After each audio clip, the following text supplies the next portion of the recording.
Every breath you take, every move you make, I'll be watching you. We're probably all guilty of singing along to these lyrics and then pausing when it hits you because that's pretty damn disturbing. To be fair, it's not all that difficult to listen to a song and not process the lyrics. Sometimes we're just more interested in the tune or the vocal melody than what's actually being said. And that's not to mention the fact that sometimes lyrics are difficult to decipher without context. But while everyone knows the police wrote that song about being a big old stalker, there are quite a few less well-documented examples of song undertones. I'm Scott from WhatCulture.com, and these are 9 popular songs with disturbing implications you never noticed.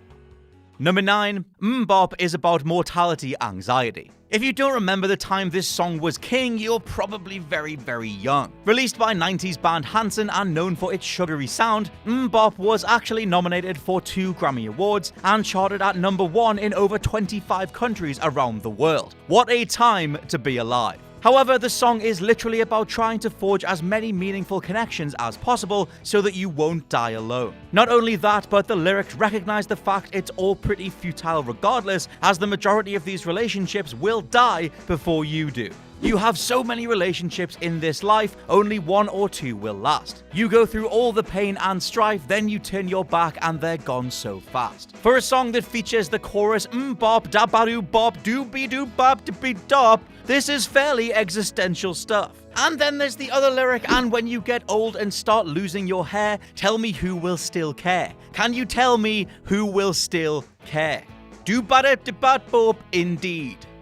Number 8. Born in the USA is about the horrors of war. Though many consider this song to be one of the more patriotic numbers released by Bruce Springsteen, it's extremely critical of America and specifically the American military. But then again, it is easy to mistake the chorus as a rousing, fist-pumping celebration of the country instead. And that scenario is exactly what happened when the song was first released. The very fact such a bleak song was a huge radio hit attests to its legacy, but things got worse when conservative columnist George Will wrote a piece on how great an affirmation the song was about the good things in America. Not only that, but Will's esteemed friend, US President Ronald Reagan, referenced Springsteen and the song while carrying out his re-election campaign, talking about how it represented American hope. A closer listen, however, reveals some fairly disturbing truths. The lyrics detail a veteran's return from the Vietnam War, so scarred he's unable to readjust to ordinary civilian life. Got in a little hometown jam, so they put a rifle in my hand. Sent me off to a foreign land to go and kill the yellow man. Besides the oh sweet yikesness of those final 2 words, I mean Mr. Springsteen, I guess it was the 80s, we also have commentary on the song's protagonist failing to get a job. Come back home to the refinery, hiring man says, son, if it was up to me. Land of the free indeed.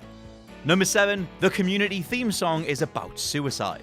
Most famous for its use as the theme song for Community, At Least It Was Here works as a cheery, catchy intro to a wacky show about a bunch of students at a community college. And because it sounds so upbeat, it's possible to watch all 6 seasons of the show without actually processing the lyrics. Take a closer listen though, and you'll hear something completely different to the show's lighthearted tone. The song is actually about a person contemplating suicide, running through their list of reasons to live and coming up short. I can't count the reasons I should stay, one by one they all just fade away. Eventually, the person decides that their love for someone else is so intense and tearing them apart so much that they've got to end it all. Give me some rope, tie me to dream, give me the hope to run out of steam. Somebody said it could be here, we could be roped up, tied up, dead in a year.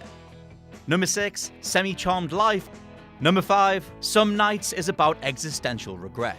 It's impossible not to feel slightly pumped up and ready to face the world after listening to indie pop band Fun Some Nights. It's rousing, foot-stomping, and incredibly catchy, or at least that's what we all thought back in 2012. Despite sounding like a military anthem against all the wrongdoings in the world, the song is actually about the curse of fame, its damaging effects on relationships, and how much the singer actually hates, well, singing. Well, that is it, guys, that is all. 5 minutes in and I'm bored again. 10 years of this, I'm not sure if anybody understands. This one is not for the folks at home. Sorry to leave, mom, I had to go. Who the f wants to die alone, all dried up in the desert sun? Despite sounding inspired and defiant, the singer is completely spiteful of singing, and filled with deep regret. So this is it. I sold my soul for this. Washed my hands of that for this. I miss my mom and dad for this. My heart is breaking for my sister and the con that she called love. Next time you catch yourself singing along to Some Nights, spare a thought for the guy actually singing it. Number 4. The StarSpangled Banner arguably celebrates murder. Depending on who you are and what your political views entail, this one might not be all that surprising. The American national anthem, that swelling, triumphant, and liberating song that seemingly embodies freedom for all, actually appears to rejoice in bloodshed and death. The third verse of the song in particular features the following lyrics: "Their blood has washed out their foul footsteps' pollution. No refuge could save the hireling and slave from the terror of flight or the gloom of the grave." The most disturbing thing about these lyrics isn't the reference to brutal victory against the enemy, it's the hireling and slave line, which appears to delight in the death of not just run-of-the-mill soldiers, but people who are actually being forced to fight against their will. Number 3. Norwegian Word is about vengeful arson. Recorded for the Beatles' album Rubber Soul, Norwegian Word has received something of a resurgence in popularity thanks to the phenomenal success of Japanese writer Haruki Murakami's novel of the same name. Though the song appears to be detailing a brief romantic encounter between a man and a woman, it is actually about a scorned man who burns his lover's house to the ground after being laughed at and made to sleep in the bath. She told me she worked in the morning and started to laugh. I told her I didn't and crawled off to sleep in the bath. The singer later wakes up to discover the woman has abandoned him. "And when I awoke, I was alone. This bird had flown. So I lit a fire, isn't it good? Norwegian Word." At the time of writing, Norwegian Wood was a fake material used to fashion extremely cheap furniture. Not only that, but the wood burns extremely quickly, meaning the woman's house would have gone up in flames in mere seconds. As Paul McCartney himself said, "So she makes him sleep in the bath, and then finally in the last verse I had this idea to set the Norwegian Wood on fire as revenge. It could have meant I lit a fire to keep myself warm, and wasn't the decor of her house wonderful? But it didn't. It meant I burnt the whole f***ing place down as an act of revenge, and then we left it there and went into the instrumental." I must say, as a Beatles fan, I barely got over the whole biscuit thing, and now there's this.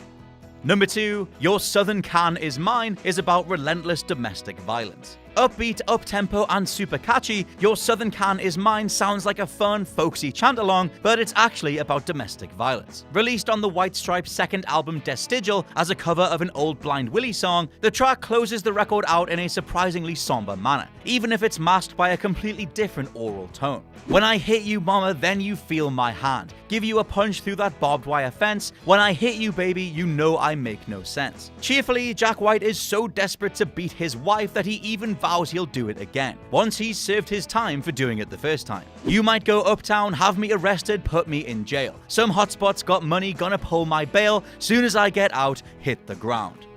And number 1, Today by the Smashing Pumpkins is about suicide tomorrow.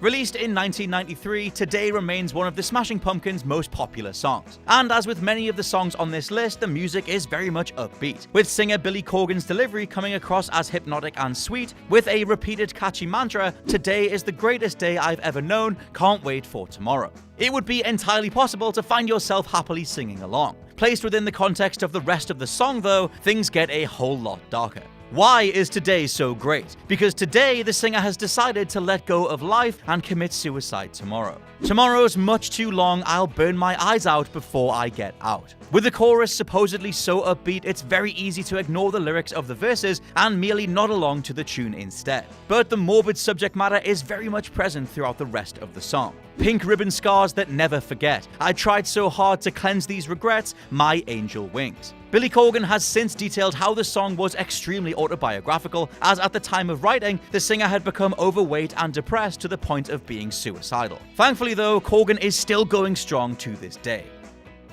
As for now, those are just a handful of songs with some supremely dark, disturbing implications. For now, I've been Scott from WhatCulture.com, and I'll catch you soon.